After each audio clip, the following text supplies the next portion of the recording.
Welcome to Penrose Learning, where we make understanding easy.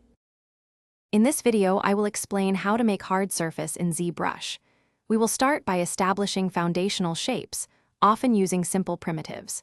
Masking is crucial for defining crisp edges and extracting new geometry. Then, ZRemesher helps create a clean, workable mesh with excellent edge flow, which is essential for further detailing and subdivision. This initial setup is key for a successful hard surface project. The Z-Modeler brush is your primary tool for precise poly modeling, enabling you to extrude, bevel, and bridge edges with great control.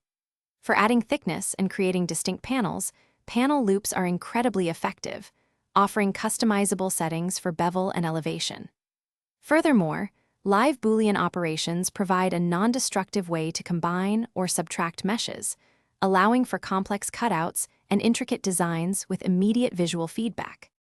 To maintain crispness, creasing edges is vital before subdividing your mesh, ensuring details remain sharp. For flattening surfaces and achieving perfectly straight lines, the clip brushes are indispensable, allowing you to slice and trim geometry with precision. Additionally, specialized polish brushes can smooth out imperfections on your surfaces while carefully preserving those crucial hard edges, giving your model a professional, finished look.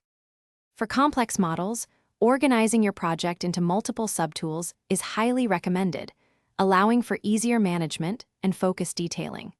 Custom alphas and stencils are excellent for quickly adding intricate surface details like vents or grills, saving significant time. Remember to frequently save iterations of your work. This practice is crucial for safeguarding your progress and providing fallback points throughout your hard surface modeling journey. Thanks for watching. If this was helpful, leave a like and consider subscribing. See you next time.